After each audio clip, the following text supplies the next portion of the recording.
Hey friends, welcome back to the channel. If you are new here, my name is Paul, and on this channel I like to go over things that I am curious about and things that I've looked into I like to share.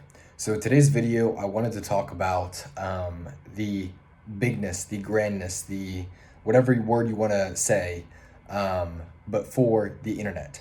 If you saw my video yesterday, I kind of did a little bit of a dreaming, imagining of what the world will be like in 50 to 100 years. Just thinking about what that will be like and trying to put ourselves in that place. And with today's video, I kind of want to continue that theme, continue that conversation, and share some of my thoughts on why I think we are severely underestimating the internet and what it will do and what it has the capability of doing for us as a people, as a society, which will turn into a global one if it's not already. Kind of just wanted to talk a little bit about that. So to put this in context, I think we have to look back at least at a little bit of history and look at the progression that has taken place. So if we go back theoretically to the beginning of what it was when humans were gathering, okay? You have your little tribe. Let's say that tribe is anywhere from 10 to 100 people. Okay, that is your community. That is going to be how you're going to survive. Depending on what region you're in is going to depend on, it's going to determine what food you eat, what lifestyle you live, etc. Okay, we progress a little bit in human history. Then we get to villages. Okay, these are made of maybe multiple tribes or perhaps just like even a larger tribe. Progress a little bit more, we get into cities. Okay, great, we're a little bit settled down now.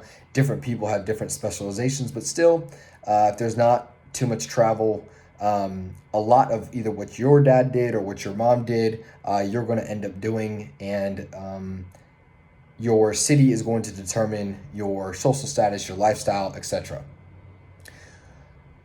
With where we're at right now and where we're at in human history, this is what I see going on.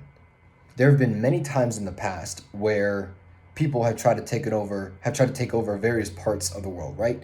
But it's never worked to have too big of a country, of a civilization. It's never worked because communication breaks down, distance is too far, you can't travel immediately. So therefore, whatever emperor, whatever conqueror was ruling, it eventually just breaks down. We are now living in the time, and we are going to continue living in the time, where the internet has made us one society. And it hasn't yet, but it is where I'm going with this. So with where we grow up in life, that city's culture is going to determine a lot about us. Right now you see different tribes, different types of people on the internet, a little bit segregated, right?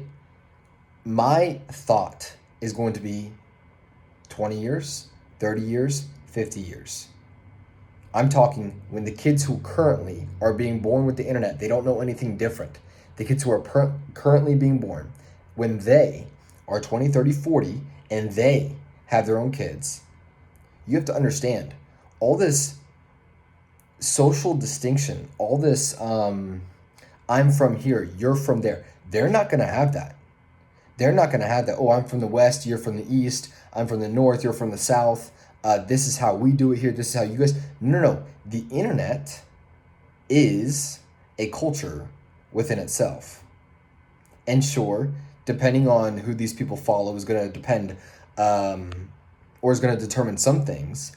But if we really think about the influence of the internet and how big it's going to be, and thinking about what that's going to look like. Again, we are using the internet right now with our own biases because we didn't always grow up with it. My generation was very close, but still, we didn't always grow up with it to the extent that kids are doing it now. And with the technology and the different uses, I don't think this is being talked about enough, that the culture of the internet is the new culture of the people who are the kids who are growing up with this. Like, it is the culture.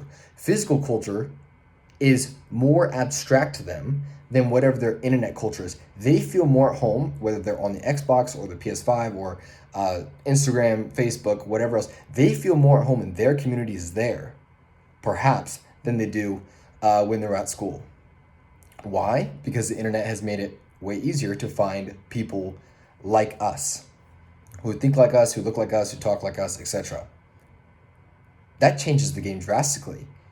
And this is what I want to talk about in this video from that perspective of is we are not thinking big enough about how the internet changes everything. It is the new baseline of reality. And that may sound scary to say, but like, it is literally the new baseline of reality. You're going to be listening a lot more to people who you're video conferencing with, and probably in the future going to be like in virtual reality with, and it's going to simulate being in person. This is going to become more real. I'm not saying this is good or bad. I'm saying I think this will happen, especially with people who all they've known and grown up with is the internet and technology. Now, I think there's a bunch of upsides, there's a bunch of downsides. We can talk about all that. But one thing I also do want to say, and this is in relation to yesterday's video, the person in any place of the world now is no longer determined by the wages of that country, by the tax system of that country, or by anything really to do with that country, unless that country is oppressive. I will admit that. But even then, there's ways to get around that from an internet perspective.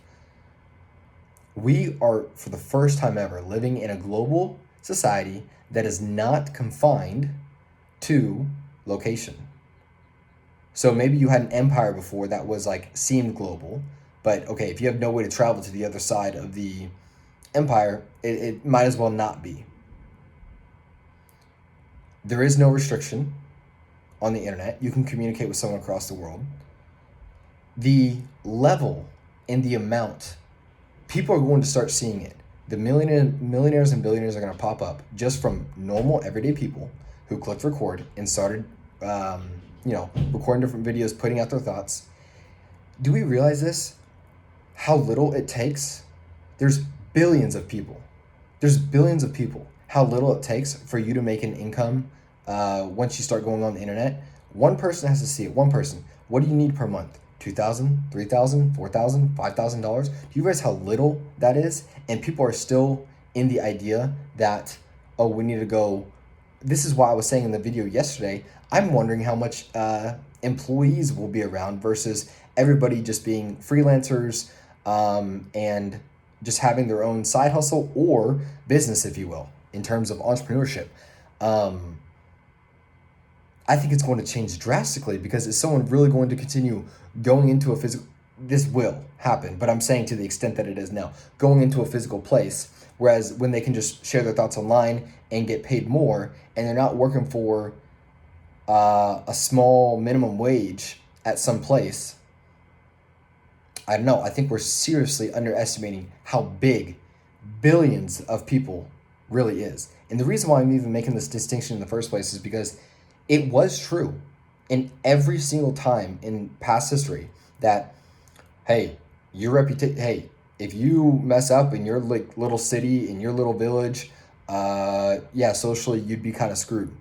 But we're literally living, our city is now 8 billion people. 8 billion people. What happens if 99% of them don't like you? What do you still have?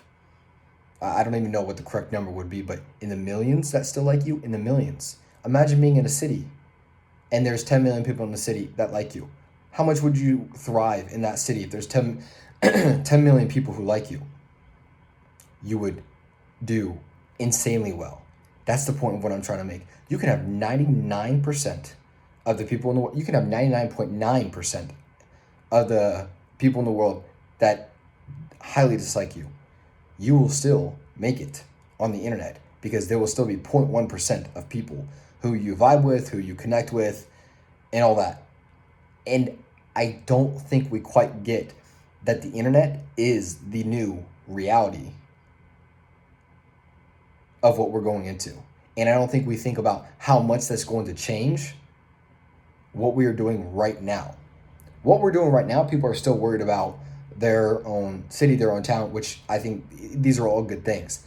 But I think we're downplaying how many different, how connected we truly are and how that actually can impact us now. Right now, we're seeing it with the influencers like, oh, it's only them. They are dancers. Oh, they look really good. They have a good body. They are, whatever. They're a fighter. They're whatever they are. That is causing them to amass a lot of followers real quick. What I'm trying to say is you do not even need close to millions of people. You need 1,000, 2,000, 3,000. And here's the other thing that's wild. These social media platforms are free. They're not even charging. They're free. So even if on one platform you have 500 people, on another platform you have 300 people, on another platform, okay, you're killing it over there, maybe you got 2,000 people, and you're sharing your thoughts every day for free, not costing you anything, and you can make a living from that. You can make a living from that. I think this changes everything, and with what we're going to be getting into in the future with traveling, with virtual reality, with the different currencies, the world has already changed and we don't know it, is what I'm trying to say. The world has already changed. We just haven't adapted to it yet. I don't think hardly anything of what we see right now will even be remote. I think we're going to look back in 30 years and go, they already had it. Obviously not to the extent that we do now, and this is in the 30-year time period, but they just didn't realize that they had it. They just didn't realize that they had it, but they had it. I think the world has changed. We just don't know it yet. I feel like I could probably, not eloquently, but just continue to ramble on for about another hour or so, just talking about what could potentially be the different extents of what this will mean, but I'll stop the video here, and I'm curious to know your thoughts on the vastness, the grandness, the bigness of the internet, and if anything of what I said right there has made you think at all. I want you to let me know down in the comments below. And with that being said, I will see you guys in the next video.